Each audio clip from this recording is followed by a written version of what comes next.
Hello students, today we are start the 11th standard chemistry. The first topic name is some basic concepts of chemistry. Then introduction part. Chemistry is the study of matter. It's a physical and chemical properties, and the physical and chemical changes it undergoes different condition. तर chemistry म्हणजे काय किंवा chemistry म्हणजे काय study करणार आहे ते chemistry is the study of a matter. It's a physical and chemical properties, and the physical and chemical changes it undergoes under different conditions. Chemistry is the heart of science, or chemistry is the central science. Its knowledge is required in the studies of physics, biology, applied science, earth and space science. केमिस्ट्रीचा study करण्यासाठी तुम्हाला other सब्जेक्टची सुद्धा information गरजेची आहे. The chemistry is used for in your daily life or day to day life. केमिस्ट्रीचा use आपण daily लाईफमध्ये सुद्धा यूज करतो.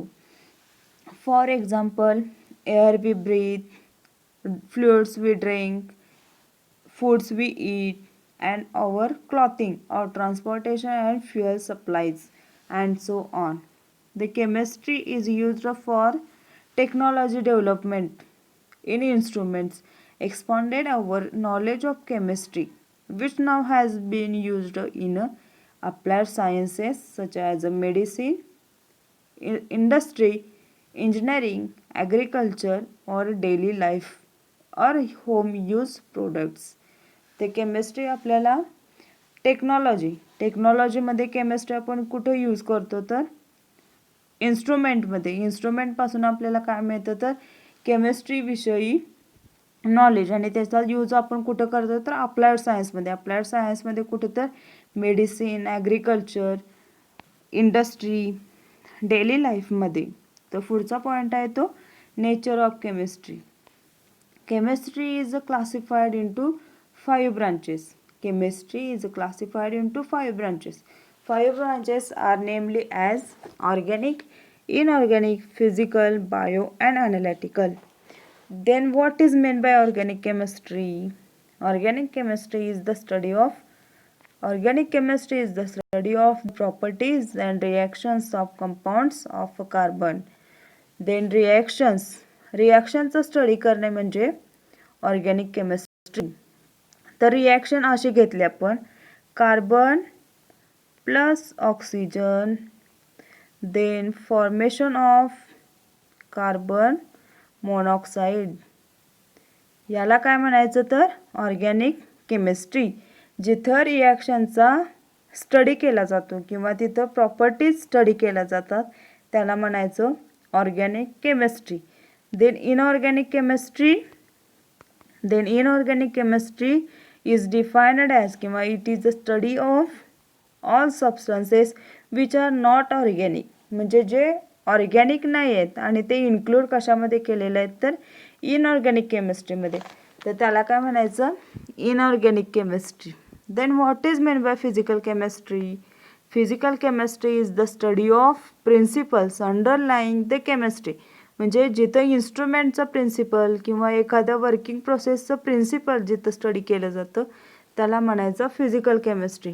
It deals with the study of properties of a matter, then density, volume, then area, अशा प्रकारचे जे study केले जातात त्याला काय म्हणायचं तर फिजिकल केमिस्ट्री.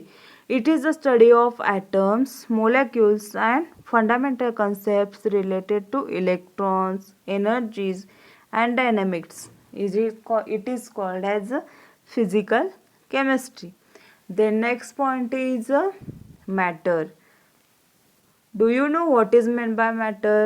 Matter ची definition काय आहे माहित आहे का? तर matter which is occupies a space and has a mass, म्हणजे मॅटरनं एखादा स्पेस ऑक्युपाय केला आणि त्याला पर्टिक्युलर असं मास असतं त्याला म्हणायचा matter.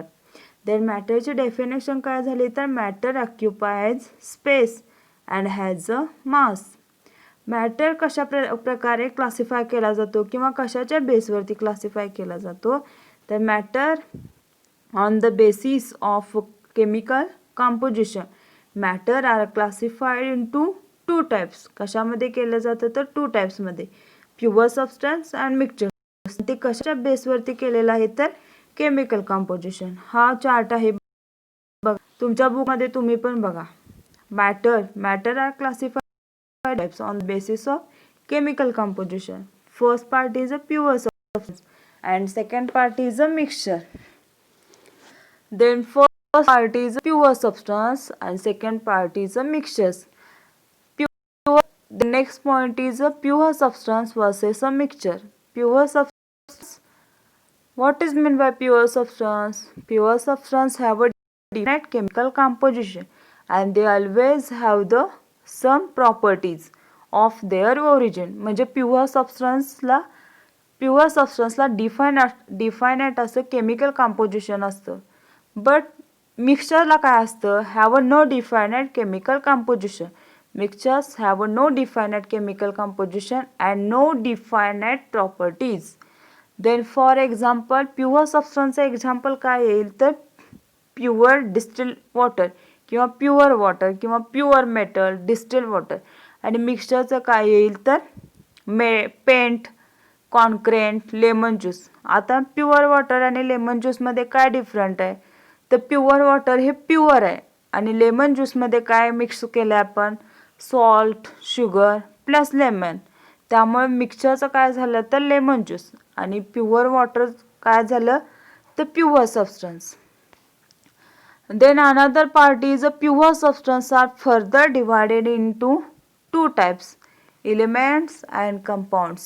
Pure substance are classified in two types, elements and compounds. Then what is meant by elements? Elements are pure substance which cannot be broken down into simple substance by ordinary chemical change. म्हणजे काय, chemical elements are pure substance which cannot be broken down into simple substance. म्हणजे element हा pure substance आहे आणि तो जर broke केला किंवा ब्रेक केला तर त्याच्यातून आपल्याला सिंपल सबस्टन्स मिळत नाही बाय ऑर्डिनरी केमिकल चेंज. कळालं का तुम्हाला? इलेमेंट्स म्हणजे काय, इलेमेंट्स हा प्युअर कसा आहे तर इलेमेंट्सला जर ब्रोक केलं किंवा ब्रेक केलं तर त्याच्यापासून आपल्याला सिंपल सबस्टन्स मिळत नाहीत by ordinary chemical changes. Then next part is elements are further classified into three types, metals, non-metals and metalloids. Then what is meant by metals? Metal म्हणजे काय आहेत तर metals have a luster. luster म्हणजे काय माहिती आहे तुम्हाला, shiny, चकाकी. ज्याला चकाकी असतो तो metal. Have the first point metal म्हणजे काय तर have a lustre. Then second part is a conduct heat and electricity. म्हणजे त्याच्यातून इलेक्ट्रिसिटी पास केली जाते आणि ती कंडक्टिव्हिटी आणि इलेक्ट्रिसिटी पास केली जाते, त्याला काय म्हणायचं metal. Then third part is a can be drawn in to wire. Ductility. Ductility म्हणजे काय, तन्यता. त्याच्यातून नाजूकपणा किंवा वायर कशी असते असं लहान बारीक अशी असते, त्याला काय म्हणायचं ductility. Then fourth point is a can be hammered in to thin sheets. त्याच्यातून आपल्याला थिन शीट्स म्हणजे पातळ अशा शीट्स काढू शकतो, त्याला काय म्हणायचं मेटल. व त्याच्या काय आहेत for example gold, silver, copper, iron, ह्या काय आहेत मेटल आहेत. गोल्ड म्हणजे सोने, तुम्हाला माहिती आहे सगळ्यात इम्पॉर्टंट असं तुम्हाला माहीत असणारं एक्झाम्पल की ज्याला चकाकी असतं आणि ते आपल्याला लगेच ओळखता येतं. गोल्ड सोने. त्याच्यानंतर सिल्वर चांदी. कॉपर आणि आयर्न कुठे यूज केले जातात तर तुमची इलेक्ट्रिसिटी फ्लो करण्यासाठी यूज केली जाते. हे काय आहेत तर तुमचे मेटल्स आहेत. Mercury is a liquid metal at a room temperature. तुम्ही थर्मामीटर पाहिला आहे का, त्याच्या खाली एंडला मर्क्युरी हा मेटल तिथं फिल केला जातो, त्याला काय म्हणायचं मेटल. त्यांना आपण काय मेजर करतो तर रूम टेम्परेचर, बॉडी टेम्परेचर, एखाद्या सोल्युशनचं टेम्परेचर मेजर केलं जातं. त्याच्यानंतर सेकंड पॉईंट आहे तो non metal. First point is a non मेटलचा हॅव अ नो लस्टर म्हणजे त्याला चकाकी नसते. Diamond, iodine. Then second are a poor conductors of heat and electricity म्हणजे ते काय कदाचित त्याच्यातून एक्सपेक्टेशन म्हणजे कदाचित त्याच्यातून इलेक्ट्रिसिटी पास होऊ शकते किंवा कदाचित होईल किंवा नाही. किंवा third point is a can not be hammered into or into wire because they are brittle त्याच्यातून आपल्याला पातळ अशा शीटा काढता येत नाहीत किंवा त्याच्यातून लायन वायर म्हणजे तयार करता येत नाहीत त्यांना काय म्हणायचं non metal. For example iodine, nitrogen, carbon. तुम्हाला इलेमेंट हे लक्षात असायला हवेत. पिरियडिक टेबल हा तुम्हाला 10th ला झालेला आहे. फर्स्ट 10 इलेमेंट तरी लक्षात असायला हवेत चांगले. त्याच्यानंतर third point is a metalloids. Some elements have a properties intermediate between metals and non-metals and are called metalloids म्हणजे सेमी मेटल्स म्हणजे जे दोन्ही प्रकारे तुम्हाला गुणधर्म दर्शवतात. मेटलचे पण आणि नॉन मेटलचे पण दोन्ही दाखवतात प्रॉपर्टी. त्यांना काय म्हणायचं मेटोलाइट्स किंवा semi metals. For example include arsenic, silicon और जर्मेनियम. हे कळालं का? Elements are classified further in 3 types metals, non-metals and metalloids. कळालं का हे? तुम्हाला मेटल्स, नॉन मेटल्स आणि मेटलॉइड्स हे तिन्ही प्रॉपर्टीज तुम्हाला पिरियडिक टेबल मध्ये पण खोलवरती तुम्हाला पॉइंट हे समजले जातील. आतापुरते हे फक्त डेफिनेशन करा किंवा चे पॉइंट समजतील तुम्हाला लगेच. त्यानंतर पुढचा point compounds. Compounds are the pure substance which cannot be broken down into simple substance by ordinary chemical change. जसं एलिमेंटचं केलं तसंच जर कंपाऊंडला ब्रेक केलं तर तुम्हाला त्याच्यातून सिंपल सबस्टन्स हा मिळणार नाही. जसा ऑर्डिनरी म्हणजे पहिल्यांदा जसा प्युअर सबस्टन्स म्हणजे प्युअर कंपाऊंड असणार आहे तसा तो जर ब्रोक केला किंवा ब्रेक केला तर आपल्याला प्युअर असा कंपाऊंड त्याच्यातून मिळणार नाही. तर पुढे काय आहे कंपाऊंड झाल्यानंतर काय पण तुमचा mixture contains 2 or more substances in mixed proportions and may be separated by a physical methods. Mixtures are further divided into homogeneous and heterogeneous. Homogeneous and heterogeneous. Homo म्हणजे सेम आणि डिफरंट. होमो म्हणजे काय same आणि hetero म्हणजे different. Are homogeneous mixtures. Solute and solvent uniformly mixed throughout its bulk. म्हणजे homogeneous mixture म्हणजे काय solute आणि सॉल्व्हंट हे काय असतात ते युनिफॉर्मली मिक्स्ड केले जातात. जेवढं सोल्यूट आहे ते सॉल्व्हंट आहे आणि ते युनिफॉर्मली मिक्स्ड केले जातात थ्रू आउट इट्स बल्क आणि त्याच्यातून बल्क तयार होतो त्याला काय म्हणायचं होमोजेनियस मिक्सचर. आणि heterogeneous mixture the molecules of the constituents are not uniformly mixed throughout the bulk. For example suspension of an insoluble solid in a liquid म्हणजे काय solute plus solvent is equal to solution म्हणजे solute plus solvent is to solution म्हणजे काय होणार आहे solute काय हे समजा साखर सॉल्व्हंट काय आहे हे वॉटर आणि त्याच्यापासून मिळणारे काय आहे सोल्युशन. साखर प्लस पाणी इज इक्वल टू साखरेचं पाणी याला काय म्हणायचं solute plus solvent is equal to solution. तुमचं सोल्यूट काय झालं साखर सॉल्व्हंट काय झालं आणि सोल्युशन काय झालं तर साखरेचं पाणी याला काय म्हणायचं हेटेरोजेनियस होमोजेनियस मिक्सचर म्हणजे एखादं मिक्सचर त्याच्यात 2 पार्टी इन्क्लूड केले जातात सोल्यूट आणि सॉल्व्हंट त्याच्यापासून काय तयार होतं सोल्युशन. तुम्हाला समजलं का सोल्यूट प्लस सॉल्व्हंट ॲरो आणि सोल्युशन. देन पुढचा पार्ट आहे तो states of matter. States of मॅटरचे किती डिफरंट 3 स्टेट्स आहेत कोणकोणते तुम्हाला 10th ला पण झालेले आहेत. तर मॅटरचे 3 स्टेट्स आहेत, solid, liquid, gas. 3 different part आहेत कोणते मॅटरचे, तर solid, liquid and gas.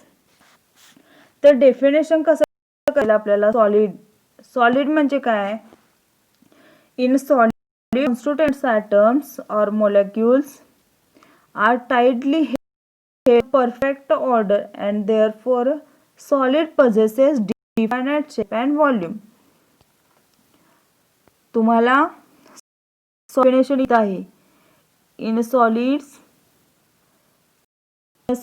constituents atoms or molecules are tightly held in perfect order and therefore solid possesses definite chemical, definite shape and volume. Solid म्हणजे काय, तर त्याला definite shape असा असतो, त्याला काय म्हणायचं, सॉलिड. फॉर एक्झाम्पल स्टोन, त्याला पर्टिक्युलर असं मास आहे आणि पर्टिक्युलर असा त्याला शेप आहे. मास आणि व्हॉल्यूम एकच कॅल्क्युलेट केलं जातं, म्हणजे त्याला डिफायनाइट शेप पण आहे, त्याला व्हॉल्यूम पण आहे, त्याला काय म्हणायचं, सॉलिड. त्याच्यानंतर लिक्विड काय म्हणता येईल, what is mean by liquid, liquid contain particles close to each other and they can move around within the liquid. म्हणजे काय, त्याला liquids have a definite shape नसतो पण त्याला व्हॉल्यूम असतं. liquids are a particular volume but not a definite shape. त्याला shape particular असा असतो का लिक्विडला, तर नाही, पर्टिक्युलर असं व्हॉल्यूम असतं. Then gases particular shape or no particular volume is called as a gas. Then for example काय देता येईल आपल्याला, स्टोन. लिक्विडचं काय एक्झाम्पल देता, गॅस काय देता येईल, तर हायड्रोजन गॅस किंवा ऑक्सिजन गॅस. त्याला पर्टिक्युलर असं व्हॉल्यूम पण नसतं आणि शेप पण नसतं, याला काय म्हणायचं, गॅसेस. देन पुढचा पॉइंट आहे तो properties of matter and their measurements. कुठल्या प्रॉपर्टीज आपण मॅटरच्या पाहणार आहेत, तर different kinds of matter have a characteristics properties which can classified in 2 categories as a physical properties and chemical properties. 2 प्रकारच्या प्रॉपर्टीज आपण मॅटरच्या बघणार आहेत, ती म्हणजे physical properties and chemical properties. तुम्ही बुकमध्ये तुम्हाला सगळं व्यवस्थित असं दिलेलं आहे, फक्त लर्न करायला हवं किंवा वाचायला हवं ते. The physical properties are those which be measured or observed without changing the chemical composition of the substance. म्हणजे फिजिकल प्रॉपर्टी म्हणजे काय, केमिकल कॉम्पोजिशनमध्ये त्या सबस्टन्सची केमिकल कॉम्पोजिशन चेंज न करता जे अदर चेंज झालेले आहेत त्याला काय म्हणायचं, फिजिकल प्रॉपर्टीज. किंवा ते आपल्याला ऑब्झर्व झालेत किंवा आपण ते मेजर केलेले आहेत त्याला काय म्हणायचं, फिजिकल प्रॉपर्टीज. म्हणजे काय, physical properties are those which can be measured or observed without changing the chemical composition of the substance. For example colour, odour, melting point, boiling point, density etcetera. आपण काय बघणार आहे, तर फिजिकल प्रॉपर्टीज बघणार आहे. तर त्याला काय बघायचं, विदाउट केमिकल कंपोजिशन चेंज न होता त्याच्या पण एखादी क्वांटिटी मेजर करणे किंवा त्याला ऑब्झर्व करणे, याला काय म्हणायचं, तर फिजिकल प्रॉपर्टीज. तर फिजिकल प्रॉपर्टीजचं फॉर एक्झाम्पल मी सांगते तुम्हाला, वॉटरचं किंवा एखाद्या इलेमेंटचं किंवा एखाद्या कंपाऊंडचं तुम्हाला मेल्टिंग पॉईंट मेजर करायचं किंवा बॉइलिंग पॉईंट मेजर करायचं. हे मेजर कुठं करायचं, तर तुम्हाला लॅबोरेटरीमध्ये करायचं आहे. तुम्हाला सगळे ॲपॅरेटस हे देतात आणि त्या पद्धतीनं तुम्हाला फॉलोअप करायला लावतात की एखादा मेल्टिंग पॉईंट काढा किंवा एखादा बॉइलिंग पॉईंट काढा. तर याला काय म्हणायचं, फिजिकल प्रॉपर्टीज. तर केमिकल प्रॉपर्टीज काय आहे, पुढे बघूया आपण.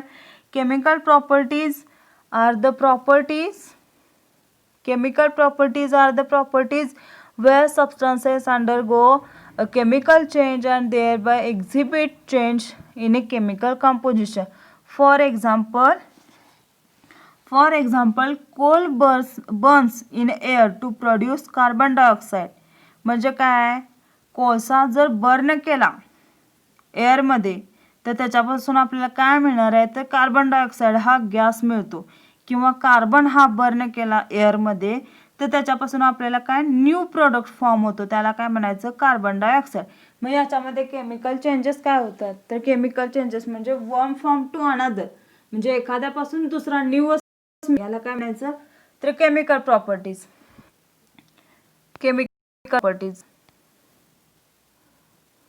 Then next point will be start measurement of properties. Measurement of properties. Measurement of properties ह्याला फिक्स आपण झालेला आहे. मेजरमेंट आपण कुठलं कुठलं मेजरमेंट यूज केलेलं आहे, SI, FES, MKS केलेला आहे ना तुम्ही. मेजरमेंट ऑफ प्रॉपर्टीजमध्ये काय, आपल्याला एखादे क्वांटिटी मेजर करायचं आहे किंवा क्वालिटी मेजर करायचं आहे तर काय म्हणायचं आपण त्याला, मेजरमेंट करतोय आपण. तर many of properties of a matter are quantitative in a nature. म्हणजे एखाद्या प्रोडक्टची किंवा एखाद्या मॅटरची आपण क्वांटिटी मेजर करणे, याला काय म्हणायचं, measurement of properties. 1 kilogram, 1 litre, 1 cm, 1 metre, 1 second, 1 kilogram, ह्याला काय म्हणायचं, मेजरमेंट ऑफ प्रॉपर्टीज. तर तुम्हाला कोणकोणते झाले आहेत, the standard quantity is reproducible and other unchanging. तुम्हाला ह्या काही नोट्स आहेत त्या तुम्ही बघू शकता, मी तुम्हाला हे सेंड करते. काय आहेत, तर states of matter, matter existent type, solid, liquid, gases. Then properties of a matter, physical properties कोणत्या, केमिकल प्रॉपर्टीज कोणत्या. आता मेजरमेंट ऑफ प्रॉपर्टीज. युनिटची डेफिनेशन काय माहिती आहे तुम्हाला, standard used for the measurement of physical quantity. They are